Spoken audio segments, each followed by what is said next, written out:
பழனி தண்டாயுதபாணி சாமி திருக்கோயிலுக்கு சொந்தமான 1.41 ஏக்கர் நிலத்தை தனியார் இருவர் பதிவு செய்யப்பட்டது தொடர்பாக கடந்த சில நாட்களாக ஊடகங்களில் செய்திகள் வந்து கொண்டிருக்கின்றன. இது குறித்து மாண்புமிகு அமைச்சர் பெருமக்கள் இருவர் ஒன்றுக்கு ஒன்று முரண்பட்ட கருத்துக்களை எல்லாம் முன்னுக்கும் பின்னாக ஊடகங்களில் தெரிவித்ததையெல்லாம் நான் பார்த்திருக்கிறோம். இந்த நிலத்தை பொறுத்தவரை இது கோயிலுக்கு சொந்தமானது என்பதில் எந்த மாற்று கருத்தும் கிடையாது. கோயில் நிலத்தை பதிவு செய்யக்கூடாது என்று சார் பதிவாளர் அலுவலகத்திற்கு கோயில் நிர்வாக தரப்பில் கடிதம் ஏற்கனவே கொடுக்கப்பட்டிருக்கிறது.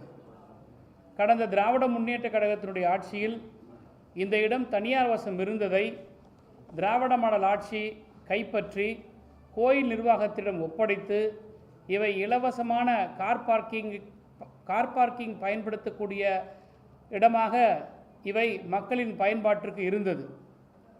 கோயில் கட்டுப்பாட்டில் இருந்த கார் பார்க்கிங் செய்து கொண்டிருந்த நிலத்தை திடீரென தனியார் இருவர் பெயரில் பதிவு செய்யப்பட்டிருப்பது மிகப்பெரிய சந்தேகத்தை ஏற்படுத்துகிறது. இதற்கு பின்னால் ஒரு சதி இருக்கிறது. இந்த பரிவர்த்தனை பார்க்கிற பொழுது பினாமி டிரான்சாக்ஷன் ஏற்பட்டிருக்கிறது என்ற சந்தேகம் பொதுமக்களுக்கு இருக்கிறது.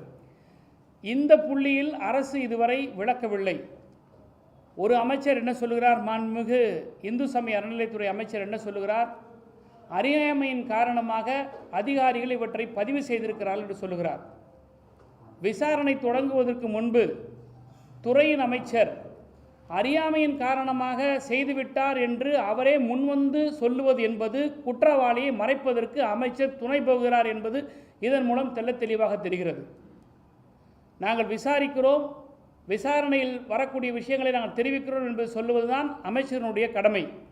ஆனால் அறியாமையின் காரணமாக பதிவு செய்யப்பட்டிருக்கிறது என்று தானாக முன்வந்து ஊருக்கு முன்னாடி முந்திரிக்கட்டை போல அறநிலையத்துறை அமைச்சர் வந்து இப்படிப்பட்ட ஒரு ஸ்டேட்மெண்ட் கொடுப்பது என்பது குற்றவாளிகளை தப்பிப்பதற்காக இவர்கள் முயற்சி செய்கிறார்கள், குற்றவாளியை காப்பாற்றுகிறார்கள் என்பதுதான் எங்களுடைய குற்றச்சாட்டு, திராவிட முன்னேற்ற கழகத்தினுடைய குற்றச்சாட்டு. நாங்கள் கேட்குற கேள்வி, இந்த அரசை நோக்கி கேட்கக்கூடிய கேள்வி என்னவென்றால், 2ஆம் தேதி இந்து சமய அறநிலையத்துறையின் சார்பாக கடிதம் கொடுக்கப்பட்டது. ஆனால் 3ஆம் தேதி இந்த பத்திரப்பதிவு செய்ய சொல்லி டாக்குமெண்ட்டை கொண்டாந்து ரிஜிஸ்ட்ரேஷன் ஆஃபீஸில் கொடுக்கப்படுகிறது. அன்றைக்கு இருந்த சப் ரிஜிஸ்ட்ரார் திரு பழனிசாமி என்பவர் இவற்றை நான் பதிவு செய்ய மாட்டேன், ஏனால் ஏற்கனவே கடிதம் இருக்கிறது என்று அவர் சொல்லிவிட்டார். பிறகு 3ஆம் தேதி இருக்கக்கூடிய பாலசுந்தரம் என்கின்ற ஒரு பதிவாளர் அன்றைக்கு வந்து பணியமர்த்தப்படுகிறார். அவர் இந்த டாக்குமெண்ட்டை ரிசீவ் பண்ணிட்டு நான் வந்து ரிஜிஸ்டர் பண்ண மாட்டேன்னு சொல்லிட்டு அவர் லீவில் போகிறார்.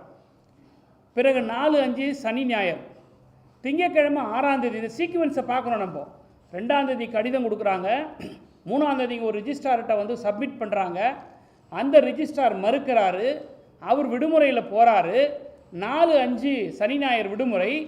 6ஆம் தேதி அன்னைக்கு பழனி சப் ரிஜிஸ்ட்ரார் ஆஃபீஸில் இருக்கக்கூடிய சார் பதிவாளர் அலுவலகத்திற்காக லீவ் போட்டு போயிட்டாங்க. அப்போ இன்சார்ஜ் யாரை கூட்டிகிட்டு வராங்கன்னா, பழனிக்கு பக்கத்தில் சத்திரப்பட்டின்னு 10 கிலோமீட்டரில் இருக்குது, அங்கே இருக்கிற ஒரு சப் ரிஜிஸ்ட்ராரை இன்சார்ஜ் கொடுத்துருக்கணும். அப்படி இல்லைன்னா கீரனூர்னு ஒரு சப் ரிஜிஸ்ட்ரேஷன் ஆஃபீஸ் இருக்குது, அங்கே அவங்ககிட்ட இன்சார்ஜ் கொடுத்துருக்கணும். 60-70 கிலோமீட்டர் தள்ளி இருக்க கொடைக்கானல் சப் ரிஜிஸ்ட்ரார் ஆஃபீஸ்க்கு கொடுக்கப்பட்டிருக்குன்னா ஆளை ஃபிக்ஸ் பண்ணுறாங்க இந்த கவர்மெண்ட். அதுவும் கொடைக்கானலில் இருக்கக்கூடிய சப் ரிஜிஸ்ட்ரார் பத்திரங்களை பதிவு செய்யக்கூடிய சப் ரிஜிஸ்ட்ரார் இல்லை, டிஆர் சிட் ஃபண்டுக்குன்னு ஒரு தனியாக டிஸ்ட்ரிக்ட் ரெஜிஸ்ட்ரார் இருக்கிறார். அவரை அழைச்சிட்டு வந்து இங்கே ஒரு நாள் இவங்க வந்து இன்சார்ஜ் கொடுக்குறாங்க. இன்னொரு வேடிக்கை என்னென்னா, மாண்புமிகு பத்திரப்பதிவுத்துறை அமைச்சர் என்ன சொல்கிறாரு, கோர்ட்டோட ஆர்டரில் டாக்குமெண்டெல்லாம் சரியாக இருந்ததுன்னா பதிவு செய்யலான்னு இருந்ததுனால அவங்க பதிவு செஞ்சிட்டாங்கன்னு சொல்கிறார். இந்து சமய அறநிலையத்துறை அமைச்சர் சொல்கிறது அறியாமையின் காரணமாக செஞ்சிட்டாங்கன்னு சொல்கிறார். பத்திரப்பதிவுத்துறை அமைச்சர் என்ன சொல்கிறாரு, document if it is in order can register court சொல்லுதுன்னு சொல்கிறாங்க.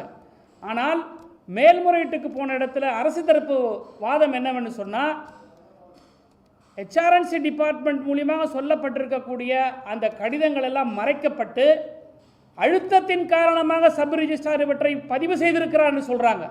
எவ்வளோ ஒரு கான்ட்ரடிக்ஷன் பாருங்கள். HRNC மினிஸ்டர் ஒன்று சொல்கிறார், ரிஜிஸ்ட்ரேஷன் டிபார்ட்மெண்ட் மினிஸ்டர் ஒன்று சொல்கிறார், கோர்ட்டில் அரசு தரப்பு வழக்கறிஞர் இந்த ஒரு இத்தகைய ஒரு வாதத்தை வைக்கிறார். அப்போ இதில் எது உண்மை? நான் என்ன கேட்குறேன்னா, யார் அந்த அழுத்தத்தை கொடுத்தது? ஒரு கோர்ட்டோட ஆர்டர் வருதுன்னா அந்த கோர்ட் ஆர்டரை ஒப்பீனியன் கேட்கணும் சப் ரிஜிஸ்ட்ரார். இந்த மாதிரி ஏற்கனவே வந்து லெட்டர்ஸ் கொடுக்கப்பட்டிருக்கு, இன்னும் அதாவது எல்லா லேண்டையும் அவ்வளோ சீக்கிரத்தில் ரிஜிஸ்டர் பண்ண முடியாது. எதை ரிஜிஸ்டர் பண்ணக்கூடாது, எது கோயிலுக்கு சொந்தமானது, எது அரசுக்கு சொந்தமானதுன்ற ஒரு பதிவேடு இருக்குது. அப்போ இந்த நிலம் அரசுக்கு கோயிலுக்கு சொந்தமான நிலம் என்ற பதிவேட்டில் இருக்கும்போது இதை வெரிஃபை பண்ணணும் அந்த சப் ரிஜிஸ்ட்ரார். ஏற்கனவே இந்த பிரச்சனைகள் இருக்குது, இது பதிவு செய்யப்படலை, வெள்ளிக்கிழமைக்கு இருந்த ஆஃபீஸர் அதை வாங்கி வச்சுட்டு ஏன் ரிஜிஸ்டர் பண்ணல, திங்கக்கிழமைக்கு நம்ம வந்து ஒரு வேளை அவர் இன்னோசன்ட் ஆஃபீஸராக இருந்தால் திங்கக்கிழமை வந்து நான் வந்து உட்காரும் போது ஏன் இந்த ரிஜிஸ்ட்ரேஷன் பண்ண சொல்கிறாங்க? அப்போ அந்த ஆஃபீஸில் அசிஸ்டன்ட் இருப்பாங்க, டெப்டி ரிஜிஸ்ட்ரார் இருப்பாங்க, அவங்ககிட்ட அதை கேட்டு விசாரிச்சிருக்கணும். இது எல்லாம் எதுவுமே செய்யாமல் இவங்க பதிவு செய்கிறார்கள் என்று சொன்னால் இதில் ஒரு சதி இருக்குது, இது ஒரு பினாமி டிரான்சாக்ஷன் இருக்குது. 15 லட்சம் ரூபாய் ஆன்லைனில் வந்து ரிஜிஸ்ட்ரேஷன் ஸ்டாம்ப் டியூட்டியை பணம் கட்டுறாங்க. இதை பர்ச்சேஸ் பண்ணியிருக்கிறதா சொல்லப்படுகிற இவற்றை பதிவு செய்யப்பட்டதா கிரயம் செய்திருக்கக்கூடியவர்கள் என்று சொல்லப்படுகிற அந்த 2 நபர் இதுவரை யார் என்று போலீஸ் தரப்பில் காட்டல. அவங்க 2 பேருக்கும் ஒரு 10 லட்சம் ரூபாய் 15 லட்சம் ரூபாயில் மதிப்பீட்டில் ஒரு சொத்தை வாங்குவதற்கான பொருளாதார ரீதியில் பலம் வாய்ந்தவர் இல்லை என்பது எங்களுடைய விசாரணையில் தெரிய வந்திருக்கிறது. அப்படி இருக்கும்போது எப்படி 2 கோடி ரூபாய்க்கு இவங்க வந்து பண பரிவர்த்தனை செய்ய முடியும்? இப்போ இந்த வழக்கு, இதே வழக்கு சம்பந்தமாக ஒரு தம்பி வந்து சோஷியல் மீடியாவில் ஒரு போஸ்ட் போடுறார், வினோத் சூர்யாங்கிறவர். அந்த சோஷியல் மீடியாவில் போஸ்ட் பண்ணதை உடனடியாக கைது பண்ணுறாங்க. நீதிமன்றம் இன்னைக்கு கண்டிச்சிருக்குது. எதுக்கு நீங்கள் சோஷியல் மீடியாவில் டிஃபமேஷன் செக்ஷன்ஸை போடுறதை விட்டால் நீங்கள் ஏன் பயங்கரவாத கலவரம் மேற்கொள்கிற இந்த செக்ஷன்ஸ் எல்லாம் நீங்கள் போடுறீங்கன்னு கோர்ட்டு கேட்குது. அப்போ இதிலிருந்து ஃப்ரஸ்ட்ரேஷன், அமைச்சர்கள் இருக்கக்கூடிய பதற்றம், இந்த அரசாங்கத்தில் இருக்கக்கூடிய பதற்றம், இந்த பிரச்சனையில் எங்கே நாங்கள் மாட்டிக்க போகிறோம்னு சொல்லிட்டு யார் பேசினாலும் உடனே வாயை அடைக்கிறதுக்காக இந்த வழக்கு போடுறது கைது பண்ணுறாங்க. இவ்வளோ முனைப்பு காட்டுகிற தூய்மை ஆட்சி ஏன் டோல் நம்பர்லாம் கொடுத்து கேபினட் மீட்டிங்கில் வந்து யார் தப்பு செஞ்சாலும் நடவடிக்கைன்னு சொல்லக்கூடிய டூப் சீஃப் மினிஸ்டர், நான் டூப் சீஃப் மினிஸ்டர் சொல்லுவேன், ரியல் சீஃப் மினிஸ்டராக இருந்தாருன்னா அவருக்கு எல்லாமே தெரியும். டூப் சீஃப் மினிஸ்டர், இந்த நம்பர்கள்லாம் கொடுக்கக்கூடிய இந்த டூப் சீஃப் மினிஸ்டர் ராத்திரியில் பாஞ்சு சமூக வலைதளங்களில் போஸ்டிங்கை போட்டவங்களாம் கைது பண்ணக்கூடிய இந்த அரசாங்கம் ஏன் இந்த சப் ரிஜிஸ்ட்ராரை கைது செய்யலை? அது மட்டும் இல்லை, இந்த சப் ரிஜிஸ்ட்ரார் என்ன செஞ்சுருக்கணும்? இப்படிப்பட்ட ஒரு தீர்ப்பு வந்ததுன்னா கவர்மெண்ட் பிளேட்டர்கிட்ட ஒப்பீனியன் வாங்கியிருக்கணும், டிஸ்ட்ரிக்ட் ரெஜிஸ்ட்ரார்கிட்ட கேட்டிருக்கணும். ஏன் டிஸ்ட்ரிக்ட் ரெஜிஸ்ட்ராரை இன்னும் இவங்க அக்யூஸ்டாக ஃபிக்ஸ் பண்ணலை? இதுக்கு முன்னாடி இருந்த சப் ரிஜிஸ்ட்ரார் ஏன் லீவில் போனார்? அவரை ஏன் இன்னும் இவங்க ஃபிக்ஸ் பண்ணலை? இது எல்லாமே ஒரு நரேட்டிவ் செட்டிங் தான். இது எல்லாமே வந்து ஒரு சீக்வன்ஸ் இருக்குது. இதுக்கு பின்னாடி மிகப்பெரிய ஒரு டிரான்சாக்ஷன் இருக்குது. இது ரொம்ப காலமாக திராவிட முன்னேற்ற கழக ஆட்சியில் வந்து இந்த இடத்தை பாதுகாக்கப்பட்டது. திமுகனாலே இந்துக்களுக்கு எதிராகவும் கோயிலுடைய வழிபாட்டுகளுக்கு எதிராகவும் ஒரு ப்ரொஜெக்ட் பண்ணிக்கிற இந்த சமூகத்தில் திராவிட மாடல் ஆட்சியில் நாங்கள் கோயில் நிலத்தை பாதுகாத்தோம். பழனிக்கு மொட்டை போடுவாங்கன்னு தான் நம்மலாம் பார்த்தோம். பழனிக்கே மொட்டை போட்ட ஆட்சி விஜய் ஆட்சி. இன்றைக்கி நாட்டு மக்களுடைய முகத்தில் இன்றைக்கி விபூதி அடிச்சிருக்கிறாங்க. நான் கேட்கக்கூடிய கேள்வியெல்லாம், அதிகாரிகளை காப்பாற்றுவதற்கு இந்த அமைச்சர்கள் முன் வந்து வாலண்டரியாக பேட்டி கொடுக்குறாங்க. அறியாமையின் காரணமாக செஞ்சிட்டோன்னு சொல்ல வேண்டிய அவசியம் என்ன? Everything is if it in order register பண்ணலான்னு சொல்ல வேண்டிய அவசியம் என்ன? நீதிமன்றத்தில் வந்து வழக்கறிஞர்கள் வந்து மாற்றி பேச வேண்டிய அவசியம் என்ன? இதுக்கு பின்னால் யார் இருக்கிறாங்க? இந்த சதி செயலில் யார் ஈடுபட்டிருக்கிறாங்க? யாராவது ஒருத்தர் சப் ரிஜிஸ்டர் ஆஃபீஸில் போயிட்டு ஒரு டாக்குமெண்ட்டை கொடுத்துட்டு கோர்ட் ஆர்டரே வச்சுருந்தா கூட கண்டெம்ட் வரைக்கும் போனால் கூட ரிஜிஸ்டர் பண்ணாத டிபார்ட்மெண்ட்டு எப்படி இதை ரிஜிஸ்டர் பண்ணுது? இதனுடைய உண்மைத்தன்மையை விசாரிக்க வேண்டிய அவசியம் இவங்களுக்கு ஏன் ஏற்படலை? ஏன் கவர்மெண்ட் பீட்டர்கிட்ட இவங்க ஒப்பீனியன் வாங்கலை? ஏன் மேல் அதிகாரிகள்கிட்ட வந்து இப்படிப்பட்ட ஒரு தீர்ப்பு வந்திருக்கு, ஏற்கனவே HRNC டிபார்ட்மெண்ட்லேருந்து நமக்கு லெட்டர் வந்திருக்கு, இதை நான் என்ன செய்யட்டேன்னு ஏன் அந்த அதிகாரி கேட்கல? ஏன் அவசர கோலத்தில் இதை ரிஜிஸ்டர் பண்ணுறாங்க? இந்த சதிகளெல்லாம் மறைப்பதற்காக முறுக்க மோந்து பார்க்குறவரும் புளியாதவரை டேஸ்ட் பண்ணி பார்க்குறவரெல்லாம் இன்றைக்கி வந்து பெரிய வீராவசனம் பேசுகிறார். என்னமோ அவர் வந்து அரசியல் அவருக்கு மிகப்பெரிய அனுபவம் இருக்கிற மாதிரியும், நம்ம நாட்டினுடைய அமைச்சராக அவர் இருந்து மிகப்பெரிய அவருக்கு ஆளுமை இருக்கிற மாதிரி HRNC மினிஸ்டர் அப்படி விளாசுறாரு. அப்படி திருப்பி திருப்பி பதில் சொல்கிறாரு. ரொம்ப ரோஷமாக பதில் சொல்கிறாரு.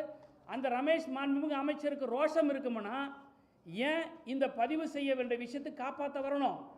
ஏன் நீங்கள் இந்த வாலண்டரி ஸ்டேட்மெண்ட் கொடுக்குறீங்கன்றதை சொல்ல வரணும். அதெல்லாம் இருக்காமல் ஒரு பெரிய முந்திரி கொட்டை 420 நிர்மல்குமார் மாண்புமிகு சட்டத்துறை அமைச்சர், என்னடா நாட்டு மக்கள் இப்படி பேசுகிறீங்கன்னு எங்களை நீங்கள் தப்பாக நினைக்காதீங்க.